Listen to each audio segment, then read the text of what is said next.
আটা নুডলস নামক খাবারটি সম্বন্ধে আমাদের পরিচয় কম বেশি সবারই রয়েছে। সে বাড়িতে বানালেও রয়েছে, না বানালেও রয়েছে।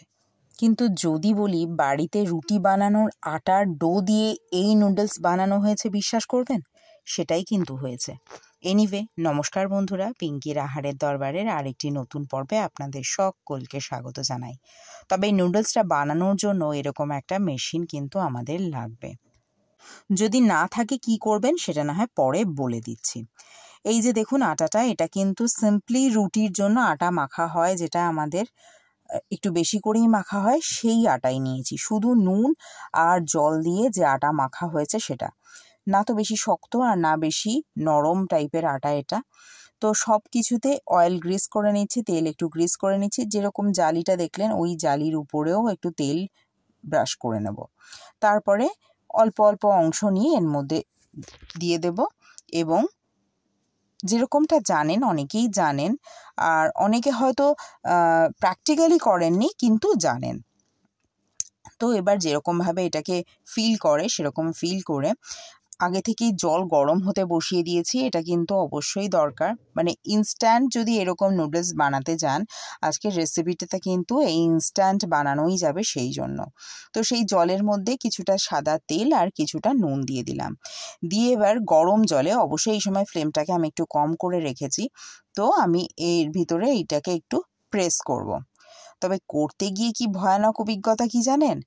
দেখছি কি যে এই যে জালিটা নিয়েছি বা এই যে ছিদ্রযুক্ত যে প্লেটটা নিয়েছি সেটা বেশ মোটা হচ্ছে। তো এই রকম কিন্তু টেক্সচার আমি চাইছিলাম না। তো যাই হোক, একটু কষ্ট করেই, মানে একটু হার্ড হচ্ছে, যেহেতু এটা আমি প্রথম ব্যবহার করছি, একটু হার্ড হচ্ছিল। তো সেইভাবেই আমি প্রথমেরটা দিয়ে দিলাম, কিন্তু পরে ভাবলাম না, এইরকম এত মোটা নুডলস ভালো লাগবে না, সেই কারণে যে আর একটু ছোটো ফুটোওয়ালা জালি যেটা ছিল সেটা ব্যবহার করে দেখুন সুন্দরভাবে কিন্তু হচ্ছে, মানে যেরকম নুডলস হয় সেই রকম। আমি প্রথমেরটা দেখালাম না, তার কারণ একটা মোটা একটা পাতলা, সেই জন্য নতুন করে আবার করছি, সেটাই দেখাচ্ছি।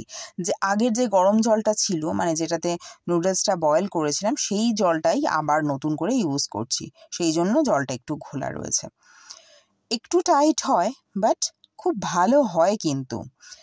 অনেকে হয়তো এটা দেখে ভাববেন দুধ দরকার নেই এই সমস্ত ঝামেলার, আমরা কিনেই খাবো। হ্যাঁ, নিশ্চয়ই তাদের সাথে সত্যি আমি এগ্রি করি, কিন্তু বিশ্বাস করুন যে হেলদি ওয়েতে, নিট অ্যান্ড ক্লিন ওয়েতে আপনি বাড়িতে সবার জন্য বানাবেন আর একেবারেই সামান্য উপকরণে, সেটা তো আর বাইরে করবে না কেউ, একবার না একটু ট্রাই করবেন, তাতে অসুবিধে কী আছে।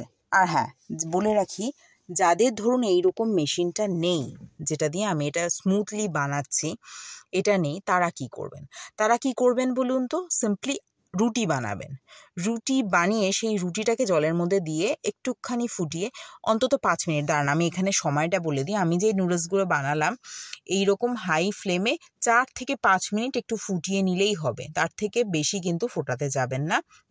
আমার হয়ে গেছে এটা। এবার এটাকে একটু ছেঁকে নেব, ছেঁকে নিয়ে একেবারে ঠান্ডা জলে ডিপ করে নেব। মানে এমনি যে নর্মাল জল, ঠান্ডা ইন দ্য সেন্স নর্মাল যে জল, সেই জলের ভিতরে একেবারে ডিপ করে নেবো। হ্যাঁ, যেরমটা দেখছিলেন। আর যাদের এই মেশিনটা নেই, যেটা বলছিলাম, সিম্পলি রুটি করে এইরকম গরম জলের ভিতরে 5 মিনিটের জন্য রেখে দিন। রেখে দিয়ে ওই রুটিটাকে এরকম পাতলা পাতলা করে, যতটা সম্ভব পারবেন পাতলা পাতলা করে পিস করেও কিন্তু এটা অনায়াসেই করতে পারেন। এমনিতেই আটা নুডলস কতটা হেলদি হয় নতুন করে বলার কিচ্ছু নেই। আর সামান্য রুটির তৈরি করা ডো দিয়ে যদি এরকম হয়ে যায়, কেন করবেন না বলুন? একবার কিন্তু অবশ্যই ট্রাই করবেন। আর তবে আমি চেষ্টা করেছি আজকের এই নুডলস বানানোর পদ্ধতিটা একটু অন্যরকম করতে। তার জন্য নিয়েছি 2 মিডিয়াম সাইজের টমেটো, যেটাকে 4 পিস করে নিয়েছি। দিয়েছি 2 শুকনো লঙ্কা। আপনারা চাইলে শুকনো লঙ্কার পরিমাণ বাড়াতে বা কমাতে পারেন। নুন চিনি স্বাদ মতো দিয়ে দিয়েছি, আর দিয়ে দিলাম একটু অরিগ্যানো। এটাতে একটু সেজওয়ান ফ্লেভারটা দেওয়ার জন্য এটা করেছি। যদিও সেজওয়ান সস আমার রেডি নেই, তবে ইমিডিয়েট তো রেডি করে নেওয়া যেতেই পারে, খুব একটা বেশি ডিফিকাল্ট হয় না। কড়াইতে দিয়ে দিলাম আমি, ওটা তো পেস্ট বানিয়েই নেব। কড়াইতে আমি দিয়ে দিলাম পর্যাপ্ত সাদা তেল, আর তার মধ্যে দিয়ে দিব 2 মিডিয়াম সাইজের পেঁয়াজ, যেটাকে আমি স্লাইস করে কেটে নিয়েছি, আর দিয়ে দিয়েছি 5 থেকে 6 কোয়া রসুন, যেটাকে কুচিয়ে নিয়েছি, আর আধা ইঞ্চির মতো আদা, সেটাকেও কুচিয়ে নিয়েছি। নিয়ে এবার ভালো করে একটু ভেজে নেব। আমার ভাজা অলমোস্ট শেষ এবং তার মধ্যে অলমোস্ট শেষ মানে কি একটু লাল লাল হয়ে গেছে। তার মধ্যে দিয়ে দেবো আমি যে পেস্টটা এইমাত্র দেখালাম না, টমেটো অরিগ্যানো দিয়ে যে পেস্টটা বানিয়েছিলাম সেই পেস্টটা দিয়ে এবারে এটাকে ভালো করে এর রসটাকে টানিয়ে নেব। আর দিয়ে দিলাম আমি স্বাদ মতো নুন দিয়ে এবার ভালো করে এটাকে একটু জাল দিয়ে নেব। দিয়ে দেখুন এখন কিন্তু ঝোলটা একেবারেই টেনে এসেছে। দিয়ে দিলাম আমি ভিনিগার, এখানে 1 চামচের মতো ভিনিগার দিলেই যথেষ্ট। 1 চামচের মতো সয়া সস, এটা দিয়ে ভালো করে নাড়াচাড়া করে নেব। এইভাবে যে নুডলসটা বানাচ্ছি বিশ্বাস করুন আপনার খেলে একটা বারের জন্য মনে হবে না এটা কেনা নুডলস নয়। মানে টেস্টের কোনো মাত্র হেরফের হয় না। ইনফ্যাক্ট একে তো ভীষণ হেলদি এবং ভালোও লাগে। আর আমি যেভাবে করছি এরকম সেজওয়ান চাটনি কিছুটা কিয়দংশে সেজওয়ান চাটনি বানিয়ে তার মধ্যে দিয়ে এটাতেও অসাধারণ লাগে খেতে। আপনারা চাইলে কিন্তু সবজিও ব্যবহার করতে পারেন। কথা বলতে বলতে আমি কিন্তু দিয়ে দিয়েছি টমেটো সস। মনে রাখতে হবে 2টো টমেটো অলরেডি দেওয়া রয়েছে, তো সেই জন্য খুব বেশি পরিমাণ সস দেওয়ার দরকার নেই, 1 টেবিল চামচ দিলেই যথেষ্ট। এবারে অল্প অল্প করে আমি দিয়ে দিচ্ছি যাতে মেশাতে সুবিধা হয়। যেহেতু কড়াইটা খুব বেশি ফ্ল্যাট না, সে কারণে অল্প অল্প করে দিয়ে ভালো করে আমি মিশিয়ে নেব।